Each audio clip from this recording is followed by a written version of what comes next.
Mari kita satu di dalam doa. Mari kita berdoa. Bapak yang makasih, terima kasih ya Bapak karena mengumpulkan kami. Terima kasih untuk kesempatan-Mu ya Bapak, sehingga kami boleh bersama-sama kembali beribadah di hari Jumat ini. Bapak, kami juga mengingat teman-teman kami yang belum dapat hadir, kiranya Engkau mengajak mereka ya Bapak, supaya boleh bersama-sama berkumpul di sini menikmati ibadah PIPA 4. Kami menyerahkan jalan ibadah ini ke dalam tangan saja ya Bapak, kiranya Engkau yang hadir di masing-masing tempat kami berada. Terima kasih Bapak, dalam Kristus kami berdoa, ya amin. Shalom teman-teman semua yang baru hadir dan juga ada KDV. Semoga kita semua di sini dengan penuh sukacita mau memberikan sedikit waktu kita untuk fokus beribadah. Nah, gimana nih teman-teman kabarnya? Gak kerasa ya, kita sudah sampai pada ibadah PIPA 4. Mari sejenak kita mengingat-ingat kembali pesan yang disampaikan pada PIPA 3 minggu lalu, di mana kita dibukakan mengenai hidup baru. Dari yang sebelumnya kita hidup mengikuti jalan duniawi, hawa nafsu, dosa, dan segala pelanggaran, ditransformasi oleh kasih Allah menjadi hidup untuk melakukan pekerjaan baik yang sudah Tuhan siapkan sebelumnya. Hidup menurut gambar dan rupa Allah. Nah, gimana teman-teman? Apakah seminggu ke belakang kita sudah benar-benar menjalani hidup baru? Apakah teman-teman ngelakuin komitmen yang kita buat bareng-bareng saat mentoring PIPA 3? Dan jika sudah dilakukan, adakah tantangan yang teman-teman alami? Nah, pada ibadah PIPA 4 kali ini, kita akan membahas terkait tantangan-tantangan tersebut. Tapi sebelum itu, mari teman-teman dengan hati yang riang, kita mengingat Allah yang besar, yang meluputkan kita dari konsekuensi dosa, dan yang memberikan kita kesempatan hidup baru untuk meneladan kasih-Nya. Kita naikkan pujian, kami puji dengan riang di Kau Allah yang besar.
Teman-teman, aku mau mengingatkan lagi kalau akan ada borong pemahaman, jadi teman-teman bisa sambil dicatat ya firmannya. Kepada KDV, saya persilakan. Halo teman-teman, selamat siang semuanya. Apakah suara aku kedengaran jelas? Kedengeran, Kak. Makasih Mutiara. Sebentar ya, Kak Deve siapin dulu PPT-nya ya.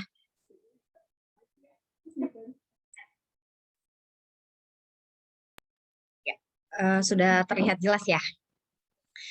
Oke, teman-teman, sebelum kita mendengarkan firman Tuhan, mari kita berdoa terlebih dahulu ya.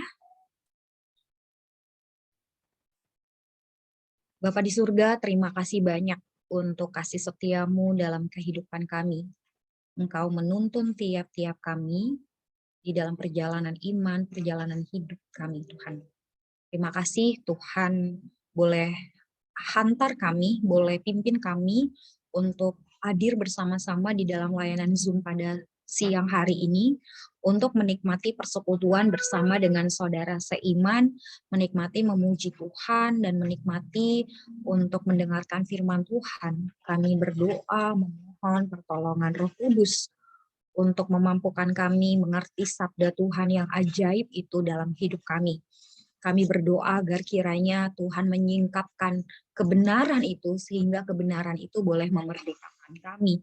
Kami berdoa dan memohon Tuhan menjadikan hati kami seperti tanah yang baik.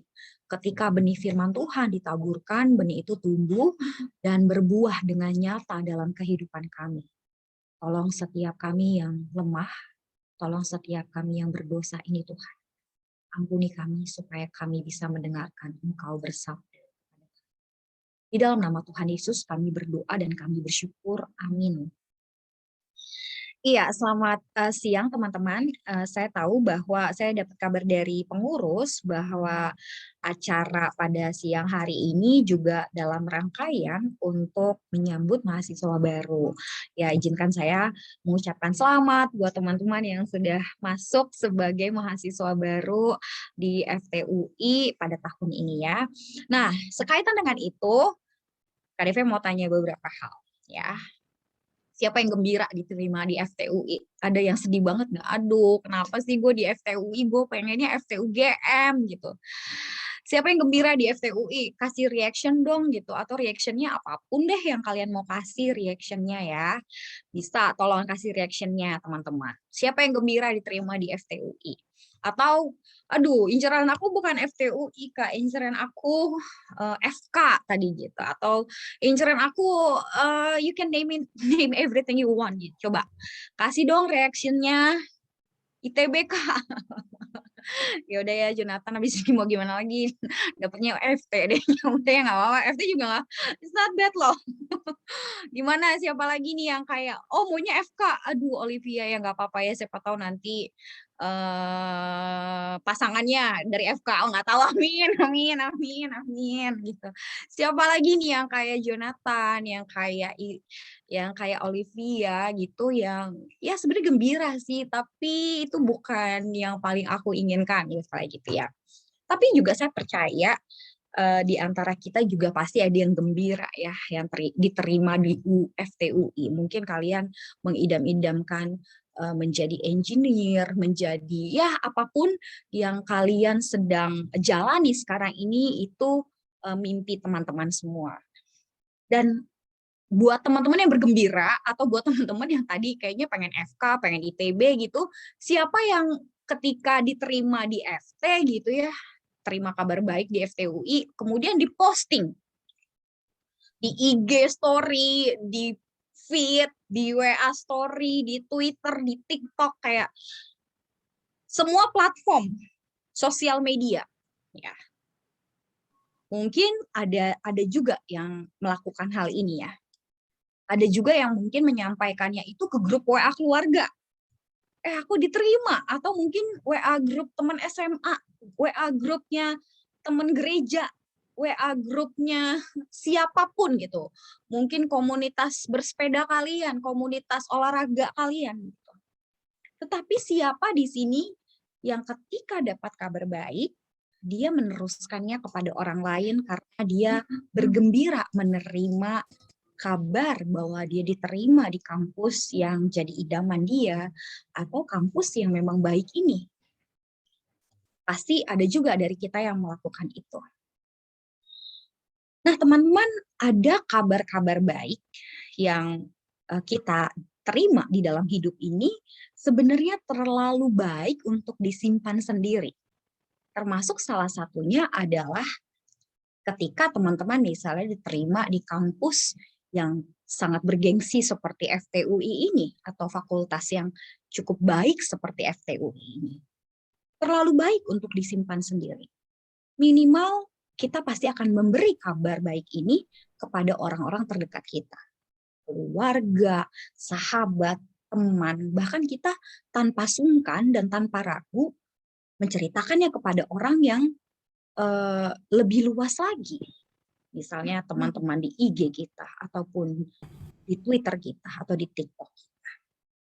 Terlalu baik untuk disimpan sendiri. Pada hari ini, pengurus memberi saya tema The New Chapter, Be Strong and Spread the Word. Apa artinya tema ini buat teman-teman? Sebagian dari teman-teman tentu sedang menjalani chapter baru dalam hidup teman-teman. Tadinya SMA, sekarang jadi mahasiswa. Tadinya semester berapa gitu, sekarang jadi semester 3 atau semester 5 gitu. New chapter. Apa? Chapter baru atau hidup baru yang dimaksudkan oleh tema ini. Nah, kita akan membaca dan merenungkannya dari Kisah Para Rasul 2, ayat 41 sampai dengan ayat yang ke-47. Mungkin juga dari kita, perikop ini tidak terlalu asing ya, sudah ada beberapa mungkin yang cukup sering dan familiar dengan perikop ini.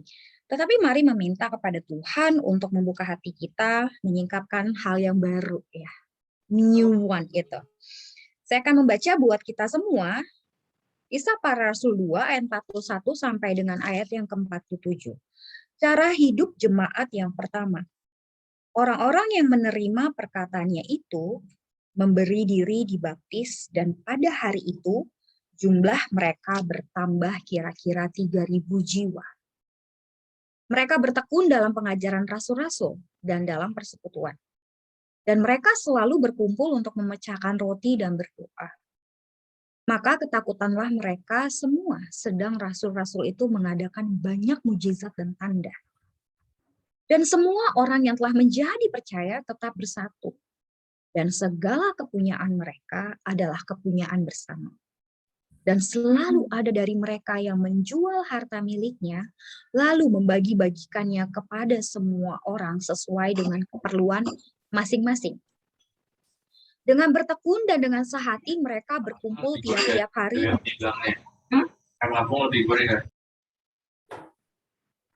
dalam bait Allah. Mereka memecahkan roti di rumah masing-masing secara bergilir dan makan bersama-sama dengan gembira dan dengan tulus hati, sambil memuji Allah. Dan mereka disukai semua orang, dan tiap-tiap hari Tuhan menambahkan jumlah mereka dengan orang yang diselamatkan. Demikian firman Tuhan. Nah, teman-teman, LAI memberi judul kepada perikop yang tadi baru saja kita baca, yaitu cara hidup jemaat yang pertama. Tapi kalau kita lihat konteks dari perikop ini, itu didahului dengan pasal 2, yaitu tentang Hari Raya Pentakosta. Dan kalau kita lihat berikutnya, pada Hari Raya Pentakosta itu kemudian Petrus dikatakan bahwa berdiri bangkit di Serambi Salomo untuk berkhotbah. Apa yang dikhotbahkan oleh Rasul Petrus ini adalah tentang Yesus. Kalau teman-teman baca di ayat 22, di situ Petrus memanggil atau menyerukan kepada orang-orang Israel, yaitu, "Hai orang-orang Israel, dengarlah perkataan ini. Yang aku maksudkan ialah Yesus dari Nazaret, seorang yang telah ditentukan Allah dan yang dinyatakan kepadamu dengan kekuatan-kekuatan dan mujizat-mujizat dan tanda-tanda yang dilakukan oleh Allah dengan perantaraan Dia di tengah-tengah kamu, seperti yang kamu tahu." Nah, kita tahu bahwa Petrus itu menyampaikan berita atau berkhotbah tentang siapa Yesus. Dan apa yang telah Yesus lakukan. Bahwa Yesus itu adalah Mesias yang dinanti. bahwa Yesus telah mendemonstrasikan mujizat-mujizat dan bahwa Yesus menyerahkan dirinya sebagai korban, ya, supaya manusia tebusan tidak mengalami kebinasaan. Dan Yesus itu bukan cuma datang ke dunia, lahir, menjadi guru yang fenomenal, melakukan banyak mujizat, mati demi menebus manusia, tetapi pokoknya adalah dia kemudian dibangkitkan, ditinggikan, dan menerima, ya, hormat dan kemuliaan karena dia duduk di sebelah kanan Allah Bapa. Dan tidak ada penolakan atau bukan penolakannya, tidak ada penyangkalan ataupun tidak ada hal yang bisa membantah bahwa Yesus itulah Mesias, Yesus itulah Tuhan, dan Yesus itulah Kristus. Itulah yang dikotbahkan oleh Petrus. Dan kita lihat, seperti yang teman melihat di layar, ayat 37 sampai dengan ayat yang ke-40. Ketika mereka mendengar hal itu adalah yang tadi KDV jelaskan di atas, yaitu dari dari ayat 14 sampai dengan ayat yang ke-36, ketika mereka mendengar hal itu, ya, mereka sangat terharu. Lalu kemudian ketika Petrus menyampaikan kesimpulan khotbahnya bahwa Yesus yang kamu salibkan itu loh, ya, dialah Tuhan dan Kristus, itu berita utama khotbah Petrus. Kemudian orang banyak mendengar hal itu, mereka menjadi sangat menerima itu dan sangat terharu. Dan kalau teman-teman baca dalam terjemahan bahasa Inggrisnya tuh, di situ dikatakan they were cut to the heart. Ya. Nggak cuma sekedar perasaan, kadang-kadang kalau kita dengar khotbah yang intriguing, yang karismatik gitu, yang mempesona gitu, kadang-kadang kita merasa dekat dengan Tuhan, terus kayak surga itu kayak deket banget sama kita deket banget sama Tuhan Yesus gitu. Tapi bukan cuma sekedar perasaan sensasional emosi, tetapi ketika dikatakan they were cut to the heart, itu benar-benar mereka bisa memisahkan mana yang selama ini membutakan mata mereka, dan akhirnya hati mereka yang keras itu terbuka. Hati mereka yang tidak bisa melihat Yesus itu Tuhan dan Kristus akhirnya terbuka. They were cut to the heart.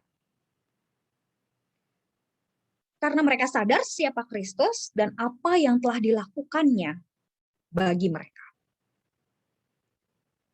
Di situ dikatakan ketika mereka menerima itu dan mendengar hal itu dan mereka terharu, mereka bertanya, teman-teman, ya, di ayat 37 tadi, brothers, what shall we do?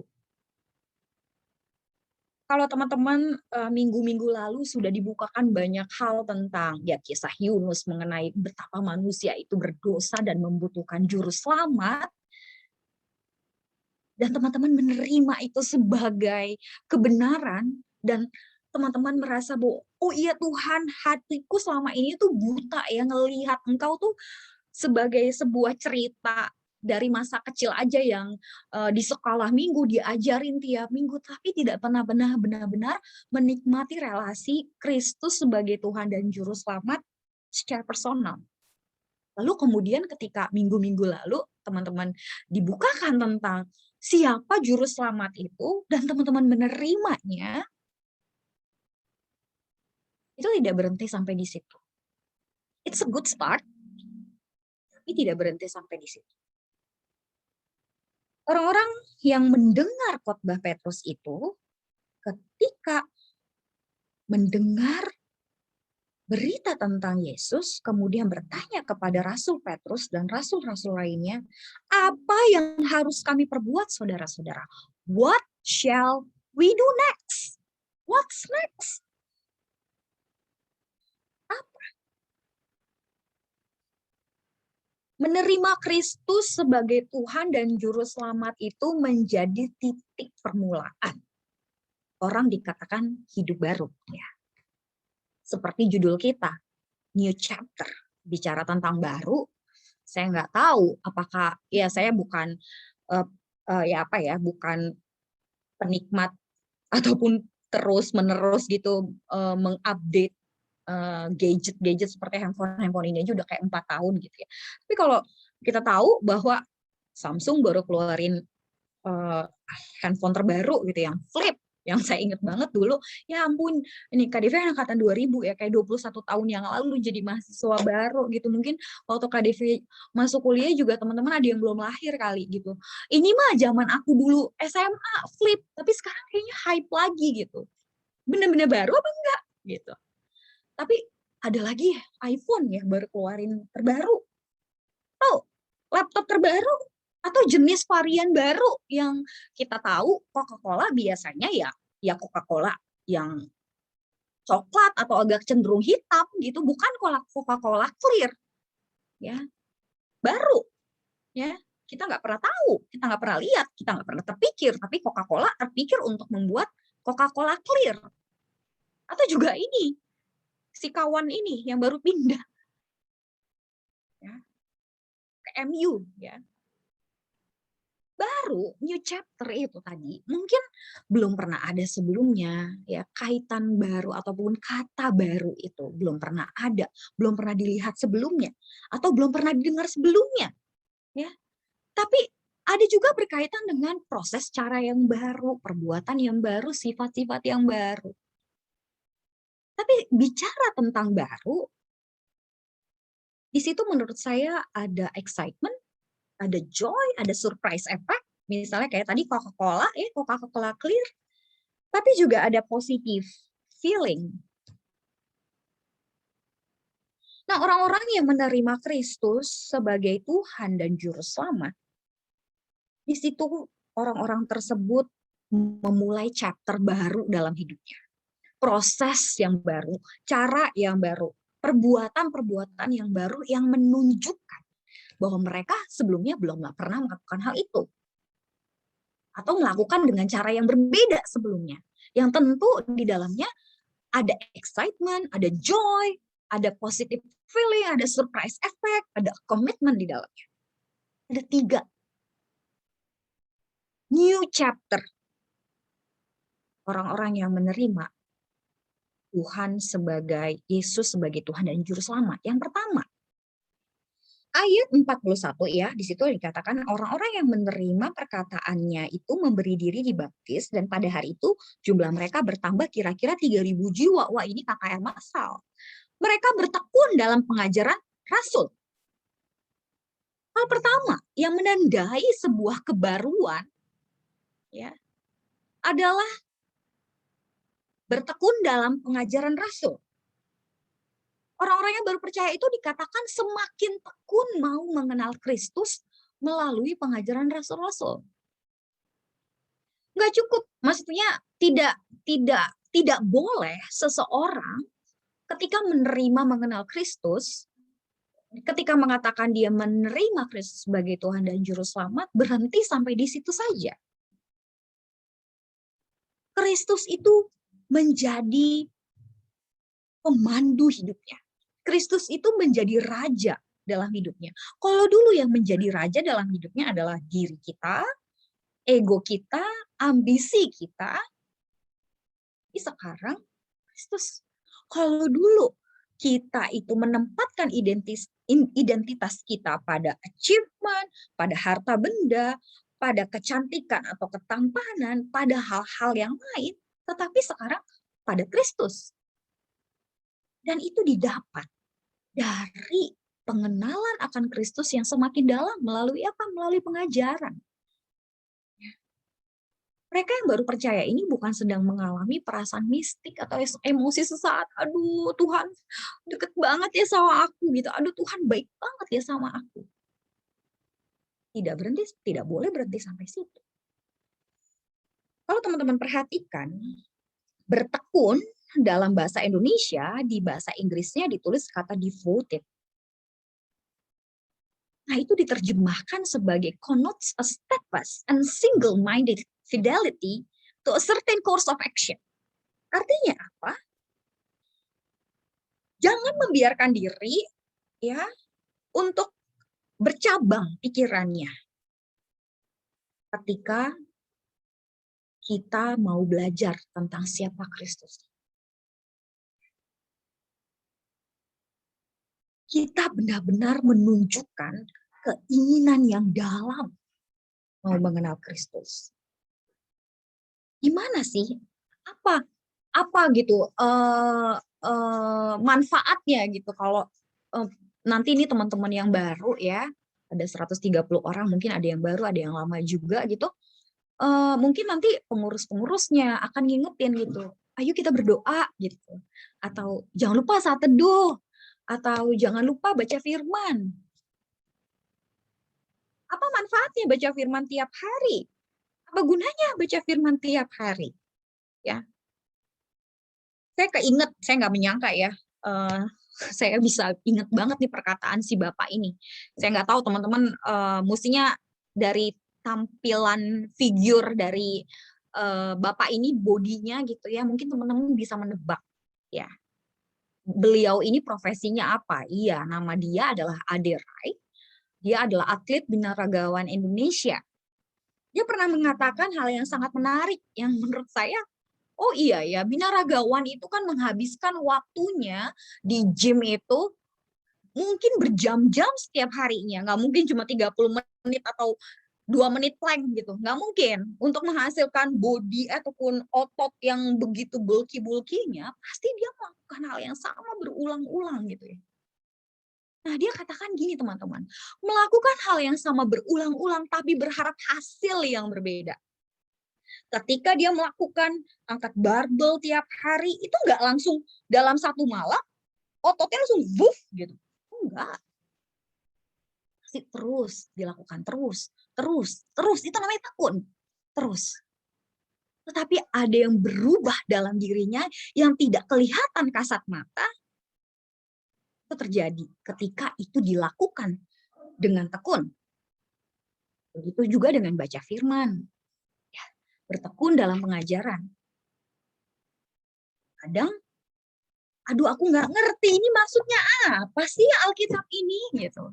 Ya, nggak ada kaitannya sama hidup aku sekarang.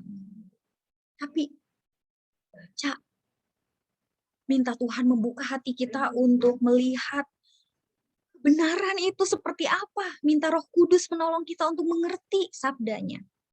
Lakukan berulang-ulang. Lihat apakah ada yang berbeda dalam diri kamu. Yang mungkin buat orang lain bisa langsung kelihatan, bisa juga tidak. Saya rasa saya banyak dibentuk dalam persekutuan atau the new DV gitu ya. Ketika PKK saya insist, DV kamu jangan sampai lupa saat teduh, kamu jangan sampai lupa. Aduh, PKK saya itu kalem-kalem, tapi gimana ya? Ini ada teman kakak saya di depan saya ini. PKK saya tuh kalem-kalem, tapi kalem-kalem yang nyecer gitu loh. Dia nggak bawel kayak saya gitu, kalem-kalem gitu, tapi nyecer. Melakukan hal yang sama berulang-ulang, tetapi berharap hasil yang berbeda. Nah, new chapter buat kita semua menjadi pengingat yang baik adalah langkah konkret dasarnya adalah ketekunan mempelajari firman Allah melalui Alkitab. Menikmati Allah memperkenalkan diri melalui kebenaran firman-Nya. Kalau tema kita tadi bicara tentang spread the word, apa yang mau kamu sampaikan kepada orang sekeliling kamu? Ya, tentang hidup yang baru, tentang berita yang baik. Ya, kalau tidak tekun dalam pengajaran. Saya ingat banget teman-teman, berkali-kali firman Tuhan itu menyegarkan saya ataupun menolong saya untuk memahami apa yang terjadi dalam hidup saya. Saat teduh, ya, bicara tentang mengampuni. Ketika saya dikondisikan dalam satu situasi di mana saya harus mengampuni rekan kerja, mengampuni adik kakak, mengampuni orang lain yang bersalah sama saya atau yang melukai hati saya. Ketika kita mau tekun, ketika kita mau berkata bahwa Tuhan, ketika aku menerima Engkau sebagai Tuhan dan Juru Selamat, dan itu terlalu baik berita itu untuk disimpan sendiri, dan aku mau spread the news, spread the words, itu didasari atau dilakukan dalam sikap hidup yang disiplin, tekun dalam pengajaran. Ya. Awal-awal pandemi, ya biasalah hiburan awal-awal pandemi apa ya, YouTube, Netflix gitu ya, Disney Channel gitu ya. Kalau lagi nggak punya duit untuk perpanjang Netflix, ya udah saya scrolling di YouTube. Satu waktu algoritma tertentu menghantar saya kepada satu channel YouTube yang di depan teman-teman ini ya. Ini udah dari tahun lalu, tapi saya sudah tidak nonton lagi si channel ini. Tapi saya ngikutin channel ini kayak kurang lebih ada 2 bulan deh. Channel ini menarik teman-teman. Tiap hari dia posting 5 video. Bayangin tiap hari dia posting 5 video atau 4 video ya, 4 video kayaknya. Si content creator ini dia membaca tarot reading. Ya, dia membaca tarot reading dan memberitahu kepada penontonnya seperti apa kehidupan si orang yang berzodiak, misalkan Scorpio, Cancer, Pisces, Libra, atau Leo, kayak saya misalnya gitu ya. Lalu kemudian dia ceritain gitu, oh iya kamu hari ini akan begini, kamu akan dapat rezeki, kamu akan dipulihkan, kamu akan dapat pasangan hidup, kamu akan, oh iya kamu ada jalan keluar kok, ada hidup yang lebih baik di depan. Ketika saya membaca komentar-komentar yang ada di bawahnya ya, biasanya paling menarik kan komentar-komentarnya ya. Saya di situ kemudian melihat bahwa komentar-komentar orang-orang yang menonton dengan setia channel ini, salah satunya mengatakan, oh Ali, betapa saya kangen banget rindu banget dengar berita baik seperti ini. Saya sudah merasa desperate sama hidup saya. Saya tahu bahwa nanti saya akan sembuh. Nanti saya akan dapat pekerjaan baru. Nanti saya akan begini dan begitu. Ketika saya membacanya, dalam hati saya merasa miris, teman-teman. Kita tahu bahwa hidup baru ataupun kabar baik itu tidak datang dari kartu tarot, tapi dari pribadi Yesus. Dari pribadi Yesus yang kita temui, yang kita jumpai di dalam kitab suci. Tidak ada berita pengharapan yang sejati di luar dari Kristus yang kita dapatkan, yang kita rasakan, yang kita tahu dari kitab suci. Cuma kita mencoba membenamkan diri kita dengan berita-berita di luar dari berita tentang Kristus, mengenai harapan, mengenai pengampunan, mengenai kabar baik, tidak akan pernah bisa diberikan oleh dunia. Jadi ketika teman-teman bertekun di dalam pengajaran, itu bicara tentang iman yang semakin kokoh, itu bicara tentang bagaimana teman-teman didorong untuk berjalan dalam iman yang makin kuat, yang makin teguh. Ada sukacita yang sejati, ada pengharapan, ada pengampunan, ada penerimaan, ada kasih yang disampaikan. Dan ada teguran juga, jangan salah ya. Ada teguran juga. Maka dari itu teman-teman, kalau kita bicara tentang new chapter ya, tadi saya bilangnya, mari buka lembaran baru, buka lembaran baru, jalani hidup baru ini dengan kerinduan yang dalam untuk mempelajari firman Allah. Kadang kita suka malas ya, ataupun nggak ingin, atau lagi enggan gitu untuk baca firman. Iya, Kak Devi juga ngalamin itu. Tapi itu sesuatu yang diminta sama Tuhan. Kadang-kadang saya suka nyanyi tentang Roh Kudus. Roh Kudus pulihkan aku gitu. Bangkitkan gairah untuk terus mempelajari firman, untuk terus mengenal Tuhan. Itulah penanda hidup baru atau new chapter kita yang pertama. Yang kedua, saya akan coba cepat supaya dapat tiga-tiganya. Yang kedua adalah belajar hidup dalam komunitas dan persekutuan. Ya, kita tahu bahwa ketika mereka bertekun dalam pengajaran rasul-rasul, ayat 42 teman-teman perhatikan, dan dalam persekutuan. Lalu kemudian di ayat bawahnya, di ayat yang ke 46, dengan bertekun dan dengan sehati mereka berkumpul tiap-tiap hari dalam bait Allah. Ya. Tadinya mereka nggak saling kenal. Tadinya mereka ya stranger atau ya seadanya saja gitu. Relasi seadanya, tetapi mereka kali ini ada dalam persekutuan. Mereka kali ini sehati, berkumpul. Ya. Memang pada masa itu teman-teman, bahwa di situ kan dikatakan dan selalu dari mereka ada yang menjual harta miliknya lalu membagi-bagikannya kepada semua orang sesuai dengan keperluan masing-masing. Ini tentu hal yang baru ya buat orang-orang yang baru percaya pada kala itu. Oh, betapa mesranya kita sebagai komunitas gitu. Tapi apa yang dilakukan sama orang-orang jemaat mula-mula pada kala itu yaitu membagi kepunyaan bersama, kepunyaan bersama itu bukan hal yang baru, ya. Bukan hal yang baru. Tapi udah ada komunitas Qumran yang menerapkan kepemilikan bersama atas harta benda ataupun biarawan yang memberikan semua hartanya.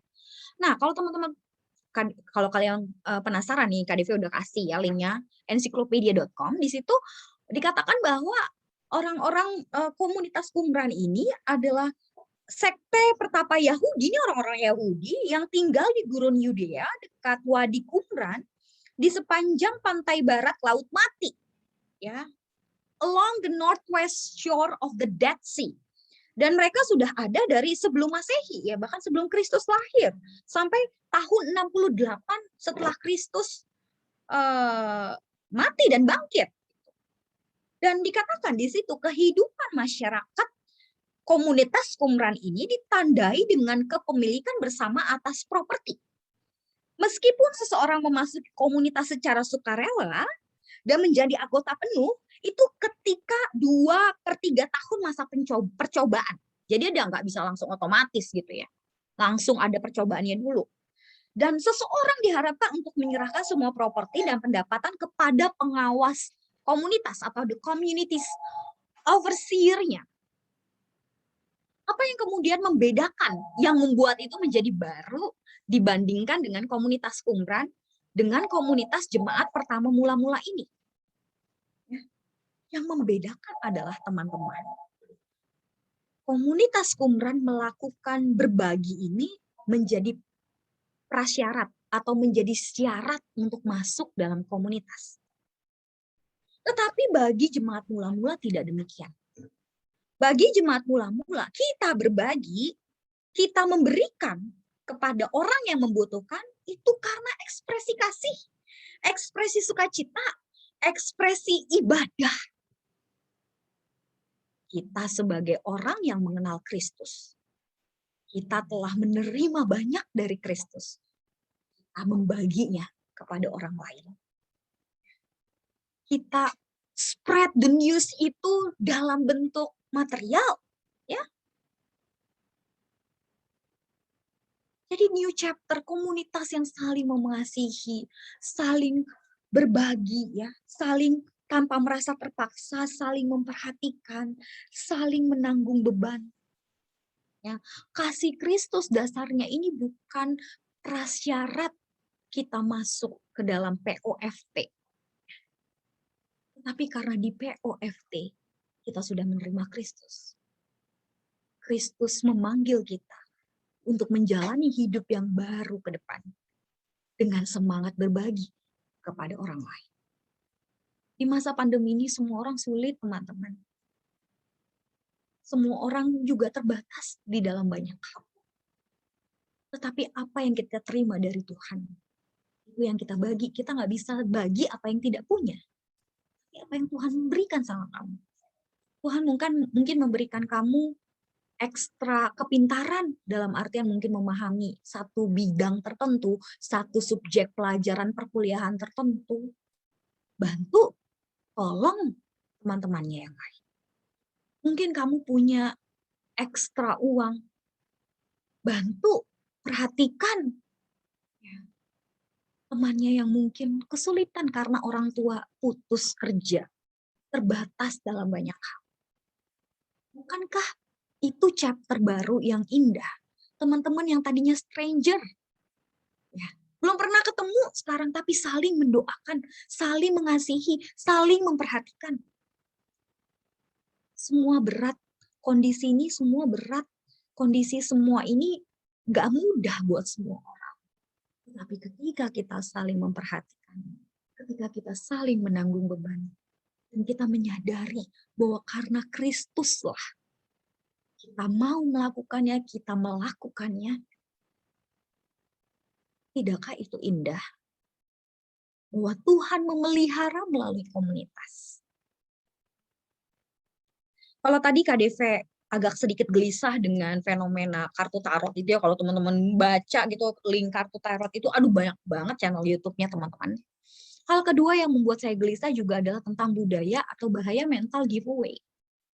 Itu juga sedikit banyak mempengaruhi cara kita berperilaku, cara kita memperlakukan orang lain. Kita hanya, ya kalau giveaway kan follow baru atau retweet atau repost gitu ya. Akun ini atau post ini supaya kamu bisa dapat ini dan itu. Kita merasa diwajibkan untuk melakukan sesuatu, untuk menerima sesuatu. Ya. Kadang kita hitung-hitungan atau kasih kita transaksional. Ya. Apakah itu menjadi penanda yang baru? Apakah itu mencirikan kehidupan yang mau membagikan berita tentang Kristus? Kadang kita jago di IG story, bicara tentang ayat dan lain sebagainya, tapi orang memperhatikan bagaimana kita berbagi ketika ada orang yang kekurangan, ketika ada orang yang sedang merasa sedih, atau ketika ada orang yang membutuhkan encouragement. Mengucap. Yang berikutnya teman-teman, yang terakhir ya, yang ketiga. Dikatakan di situ mereka bertekun dalam pengajaran rasul-rasul dan dalam persekutuan, dan mereka selalu berkumpul untuk memecahkan roti dan berdoa.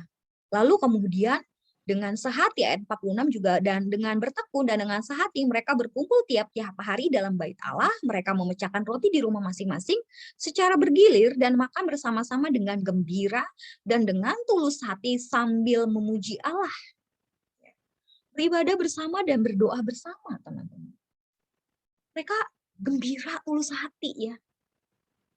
Ya mungkin teman-teman yang hadir pada layanan Zoom pada hari ini, ya karena mahasiswa baru nggak enak gitu ya diminta sama seniornya. Tapi saya berdoa dalam waktu-waktu mendatang, bahkan dalam momen saat ini, teman-teman mengalami kegembiraan. Karena bisa beribadah bersama-sama dan berdoa bersama-sama. Kita menanti-nantikan. Kita akan beribadah bersama, berdoa bersama di salah satu ruangan kampus atau di fakultas FT. Kita menanti-nantikan itu. Tetapi in the meantime, mari kita bersyukur ada teknologi yang memungkinkan buat kita bersama beribadah, berdoa bersama. Dan kalau kita perhatikan teman-teman, ada dua jenis ibadah yang terjadi, yaitu di bait Allah dan di rumah masing-masing. Ya. Nah kalau dalam apa yang dilakukan ketika di ibadah-ibadah itu, yaitu berdoa. Dan saya teringat kenapa sih kita berdoa. C.S. Lewis di situ menuliskan, I pray because I can help myself. I pray because I'm helpless. It doesn't change God, it changes me.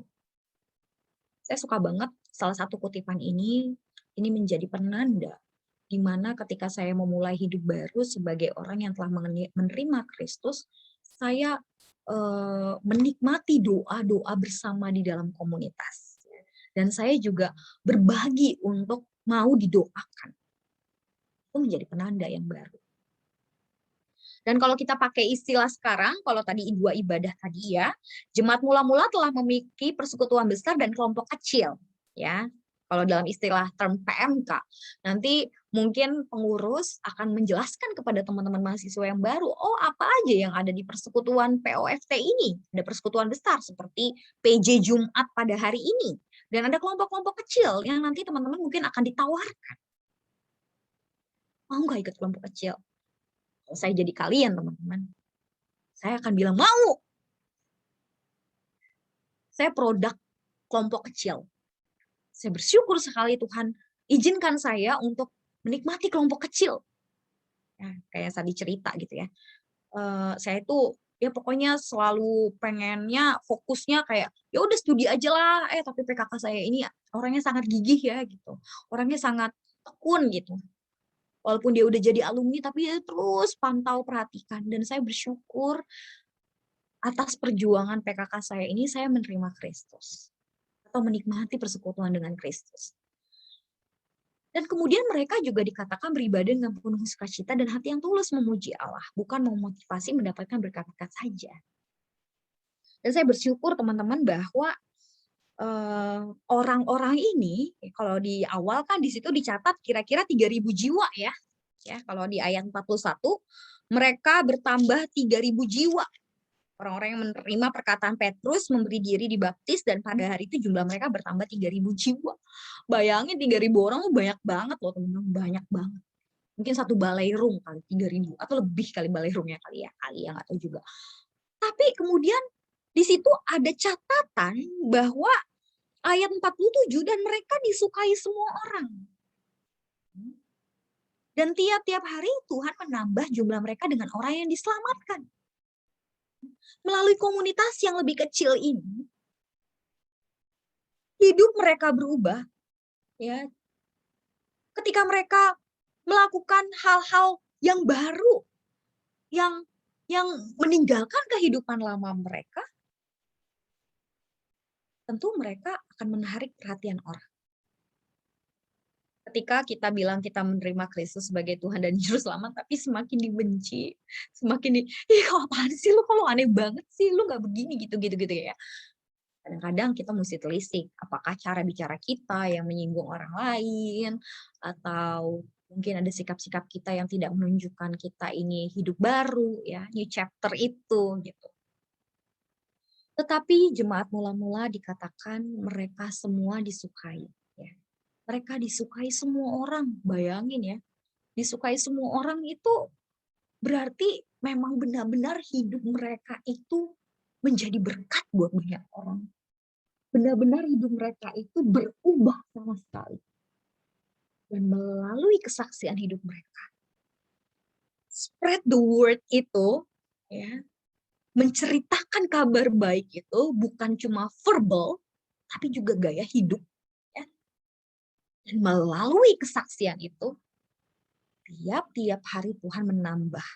Artinya apa? Tuhan memakai hidup orang yang baru itu, hidup baru orang tersebut gitu ya, menjadi kesaksian buat orang lain menerima keselamatan. Coba bayangin, kalau 136 orang yang ada di ruangan ini disukai semua orang, lalu kemudian tiap-tiap hari Tuhan menambah jumlah jemaat POFT UI dengan orang yang diselamatkan. Tidakkah kita semua akan sangat bersyukur, teman-teman? Tidakkah kita semua akan sangat bergembira? Saya akan menutupnya dengan satu buah video. Video ini berjudul Community of Students, Real Hope on Campus. Saya berharap spread the news itu bukan bicara tentang seberapa hebat POFT, tapi siapa yang diberitakan oleh POFT, yaitu Kristus. Sebentar Kak Devi siapin dulu videonya ya.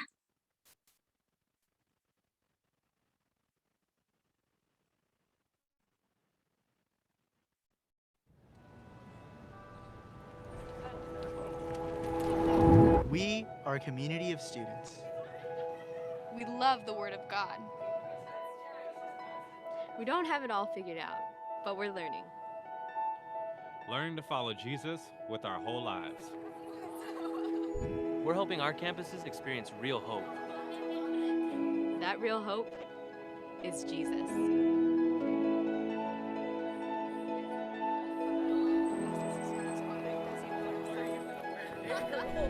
We start by going deep in the Bible. We study it together, ask the tough questions, and learn from each other to see what it's really saying.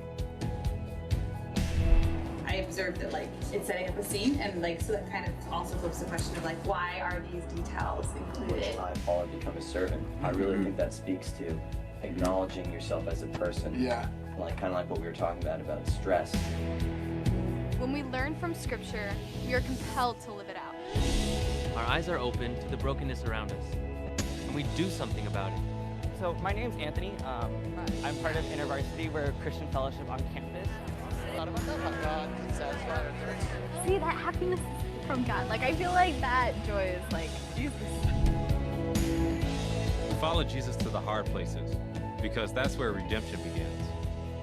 We care for those around us because we know that God's love is forever.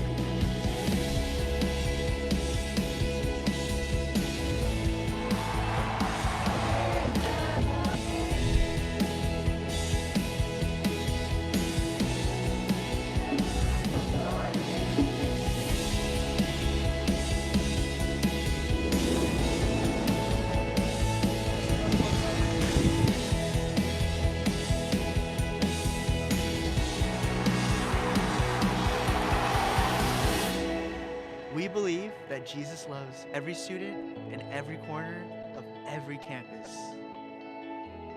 That every student can experience new life. We're joining him in his mission now and for the rest of our lives.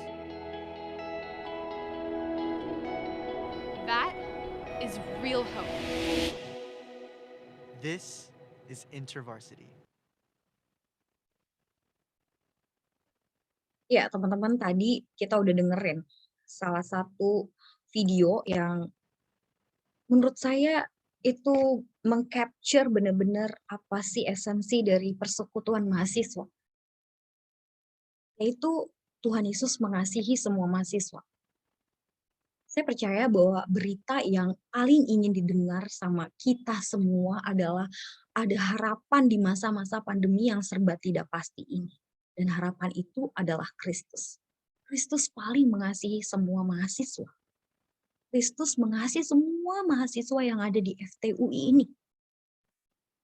Kalau teman-teman ingin mengalami real hope on campus, jalani hidup dengan harapan-harapan ke depan, ya, dan juga menjalani hidup ingin berbagi berita tentang real hope ini, ya, Jesus is the strong message of God.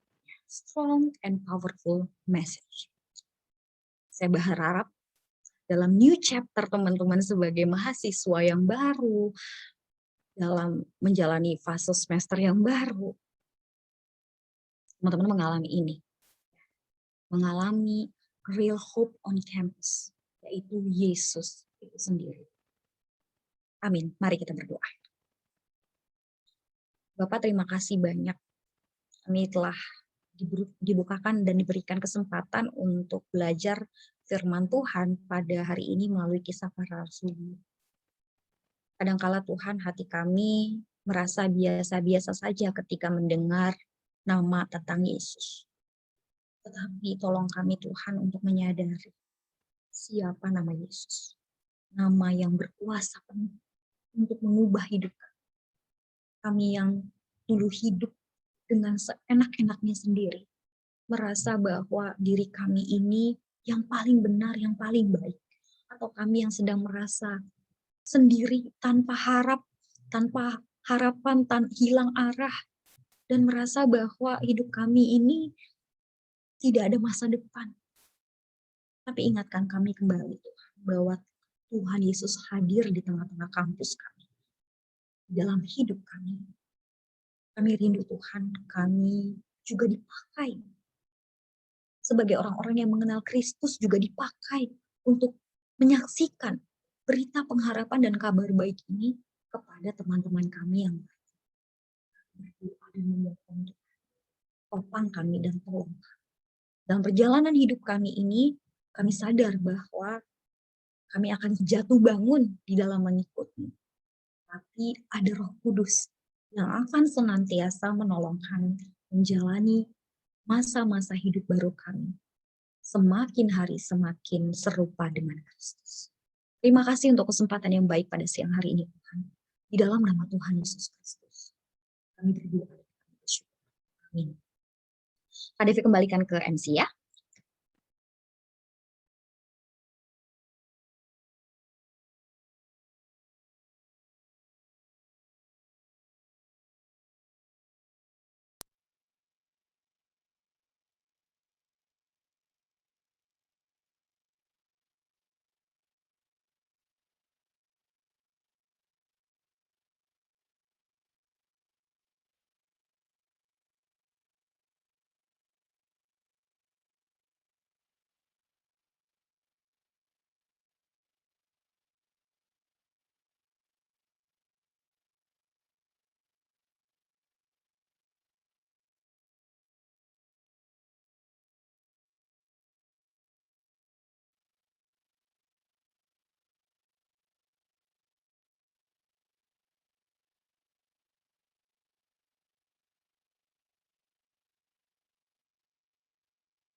Oke, maaf ya teman-teman, tadi ada kesalahan teknis.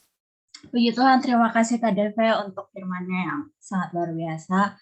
Benar banget ya teman-teman, seperti yang Kak Deve sampaikan, kerap kali kita ada pergumulan diri dalam mengikut Tuhan. Dimana kita nggak bisa nih berhenti di menerima hidup di pipa 3. Tapi kita perlu untuk menjalaninya dengan bertekun dalam firman dan doa. Mungkin teman-teman juga saat ini sudah atau sedang bergumul dengan berbagai macam tantangan. Meski berat, susah, atau bahkan di antara kita sampai ada yang menderita, jangan jadikan itu sebagai alasan untuk kita menyerah atau bahkan kembali menjauhi Allah. Tapi mari teman-teman, kita memelihara iman percaya kita melalui persekutuan yang membangun, baik itu di gereja dan terkhusus di POFT. Di dalam komunitas itu kita dapat berbagi kasih yang telah kita rasakan, yang telah kita terima dari Tuhan untuk bisa menguatkan sesama. Di persekutuan yang lebih kecil seperti pipa atau kelompok kecil, kita dapat mempelajari lagi dan lagi hingga pada akhirnya kita disukai dan boleh menjadi berkat. Mari kita bersama-sama tetap menyangkal diri, memikul salib dan mengikut Dia, hingga pada harinya nanti kita berani untuk bersaksi mengenai keselamatan yang Yesus kerjakan melalui kehidupan kita. Mari kita nyatakan komitmen kita dengan menyanyikan "Saya Mau Ikut".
Pada pendoa manfaat kita, salam di percaya.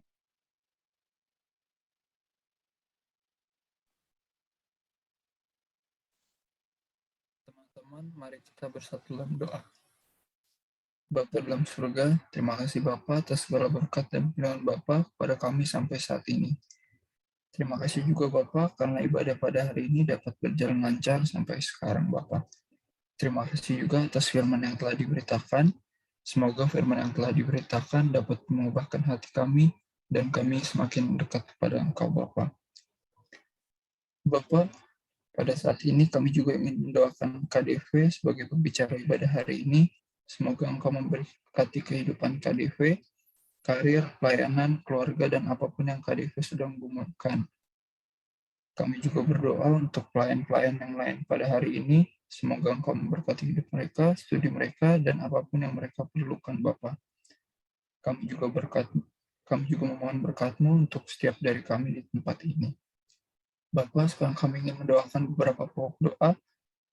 Teman-teman, aku akan membacakan pokok doa. Mari sama-sama kita doakan pokok doa ini. Untuk yang pertama, bersyukur atas selesainya rangkaian Mabim teman-teman Angkatan 2021. Selama 4 minggu dilewati, banyak suka duka maupun pengalaman baru yang dialami. Kiranya mahasiswa baru dapat merasakan penyertaan Tuhan selama Mabim dan tetap mempercayakan segenap rencana perkuliahannya hingga lulus nanti ke dalam tangan Tuhan. Teman-teman, untuk pokok doa yang pertama, mari kita doakan bersama-sama.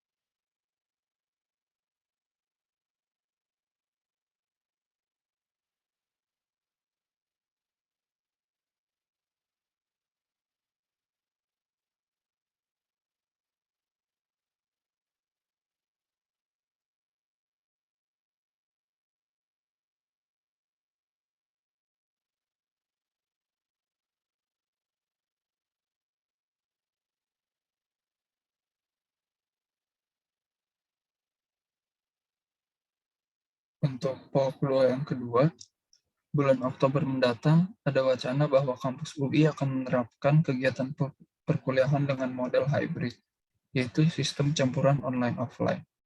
Kita berdoa agar pemberian vaksin seluruh sivitas akademi KUI dapat maksimal, baik bagi para dosen, mahasiswa, maupun seluruh pekerja yang terlibat. Kiranya UI dapat memperoleh keputusan yang terbaik dan menguntungkan segala pihak, mengingat pandemi COVID-19 belum berakhir. Untuk pokok doa yang kedua, mari kita doakan.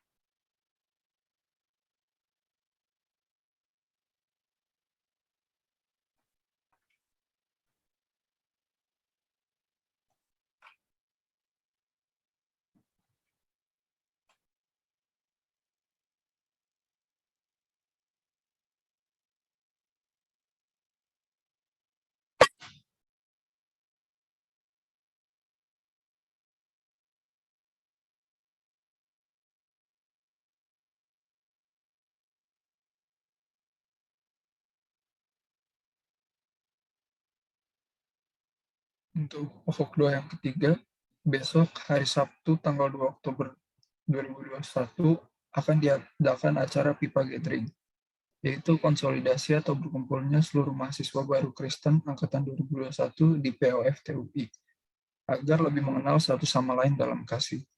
Berdoa agar Tuhan memimpin seluruh persiapan maupun jalannya acara, agar mahasiswa baru dapat merasakan esensinya dan menikmati gathering tersebut. Berdoa juga agar setiap orang yang hadir diberi kesehatan, hati yang siap, dan teknis yang mendukung. Untuk pokok doa yang ketiga, mari kita doakan.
Terima kasih Bapa, itulah pokok doa yang kami panjatkan. Semoga Engkau menjawab pokok doa yang sudah kami doakan.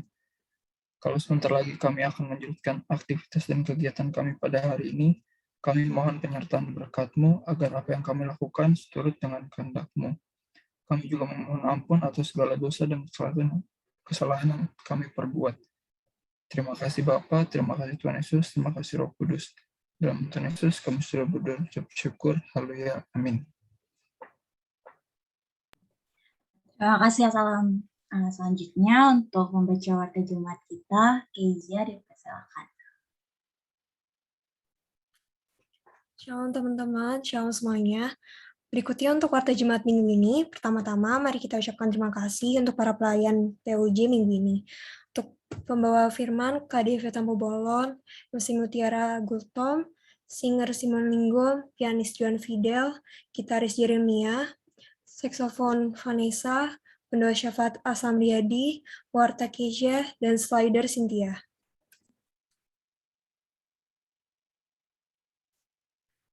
PFT juga ingin mengucapkan selamat ulang tahun untuk jemaat yang berulang tahun dari 27 September hingga 3 Oktober. Yaitu ada Ruth Vanessa, DTI 2020, Jose Bernard, DTMM 2018, Kristanto, DTI 2018, Austin, DTMM 2020, Jenokia, DTK 2020, Justin Olivia, DARS 2020, Moses, DTM 2020, John Felix, DTI 2020, Ruth 2018, dan Felicia, DTK 2019. Sekali lagi, PFT ingin mengucapkan terima kasih, Tuhan Yesus memberkati. Kami juga ingin menginfokan yearbook. Jadi untuk teman-teman yang ingin melihat yearbook bisa memfollow PWFTUI lalu mendm PWFTUI dengan format nama kakak-kakak PPIPA, lalu nama kalian dan angkatan kalian, tahun angkatan kalian. Kalian juga bisa follow sosial media PWFTUI.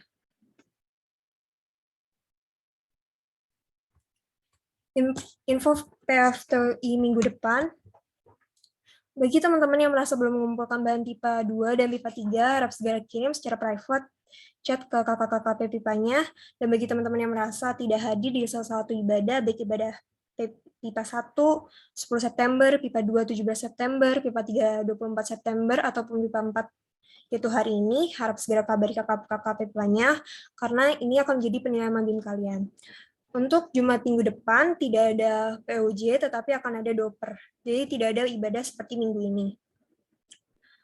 Lalu untuk besok akan ada PIPA gathering, yaitu pada jam 9 sampai jam 11. Diharapkan teman-teman semua untuk datang, karena kita akan seru-seruan bareng.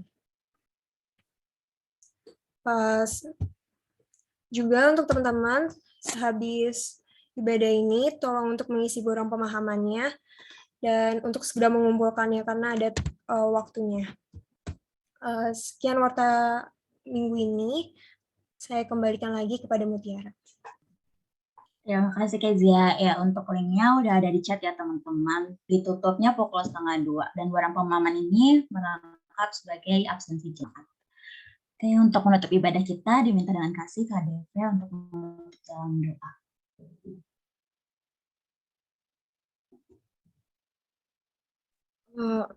Apakah suaraku terdengar jelas? Terdengar, Kak. Mari teman-teman kita berdoa. Bapa di surga, terima kasih banyak untuk kesempatan yang baik yang Tuhan berikan kepada kami untuk bisa menikmati ibadah pada siang hari ini. Terima kasih untuk kerja keras para pengurus yang menyiapkan ini semua bagi kami. Kiranya Tuhan memberkati kehidupan mereka dan pelayanan mereka dan menolong mereka untuk tetap setia di dalam mengikuti Tuhan. Dan terima kasih untuk setiap kami yang boleh hadir di dalam ruangan Zoom pada siang hari ini Tuhan.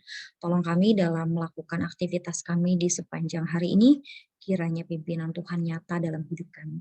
Dan tolong kami menjalani kehidupan kami sebagai murid-murid Kristus yang telah menerima dan mengenal Kristus sebagai Tuhan dan Juru Selamat kami. Kiranya nyata, benar bahwa Tuhan menjadi Raja, menjadi Tuhan dalam hidup. Terima kasih Tuhan, dalam nama Tuhan Yesus kami berdoa dan kami bersyukur. Amin. Jemaat dipersilakan untuk mengambil waktu saat teduh sejenak.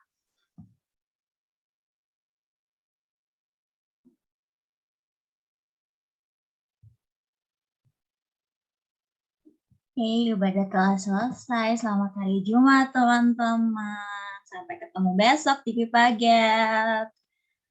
Selamat hari Jumat.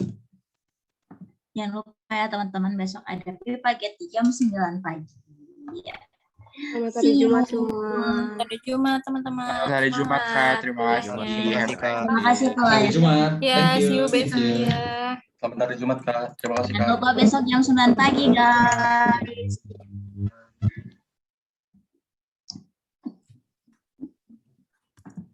Dadah. Dadah. Selamat hari Jumat. Semangat kuliah, kawan-kawan.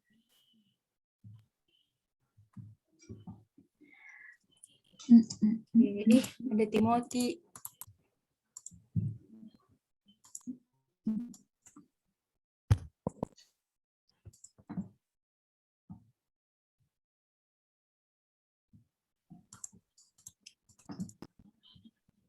Buat Lauren sama Tabita udah boleh live ya. Kalau mau kelas. Oke. Ada Ikel. Ikel.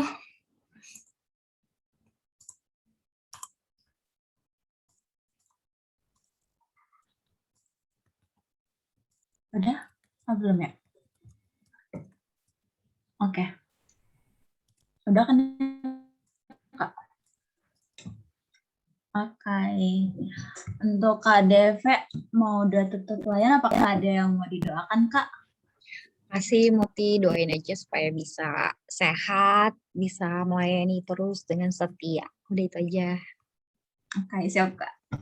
Ya, untuk abang kakak, teman-teman yang ada di sini, mari kita bersatu di dalam doa.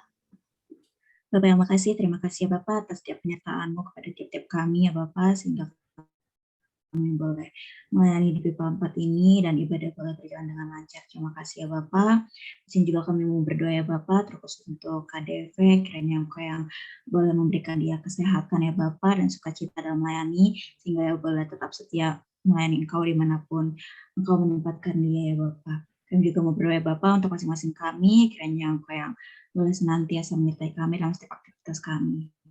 Bila sebentar kami akan berpisah dengan satu yang lainnya, kami mau percayakan sisa hari ini hanya ke dalam kamu saja. Terima kasih Bapak, dalam Kristus kami berdoa. Amin. Terima kasih. KDV, makasih banyak ya Kak. Sama-sama semuanya Oli. Terima kasih KDV. Terberkati banget. Makasih Kak. Sehat ya Kak. Sukses besok gatheringnya teman-teman, KDV ikut doakan ya. Iya, makasih Kak. Amin. Apalagi Kak. Bye-bye. Bye-bye Kak. Bye Kak. Makasih Kak. Dadah. Ya. Pamit ya. Dadah Kak, yuk. Aduh, pengen ketawa banget. Kenapa? Betul Gue nggak? sambil makan lagi. Gue kayak nungguin lu, kok Muti gak ngomong-ngomong, terus kenapa kayak lu ketawa-ketawa bisa. Gue kayak, hah? Aduh, gue nggak mau banget. Gue udah jantungan tuh tadi. Dia jahat banget. Gimana nih kalau Muti nggak bisa ngomong? Harus ada yang, harus Cynthia yang ngomong. 2, 3, 4. Kejo masih ada nggak sih? Juan Jonathan ini siapa 20? Tahu. Halo, oh ya ampun dia live. Maaf ya. Malah live anaknya. Oke, kita foto dulu gak nih? Muti, kamu ngakak banget. Abis Kejo waktu lagi bacain selamat ulang tahun, bukannya bilang selamat ulang tahun, malah bilang makasih. Aku ngakak banget ya. Kejo sangat menghibur. Gak apa-apa. Bagus kok semuanya. Habis udah ketawa. Ada yang terdebes. Terima Terima kasih padahal Emang iya ya? Kezia, ya ampun. Ketawa. Thank you Kezia sudah menghibur.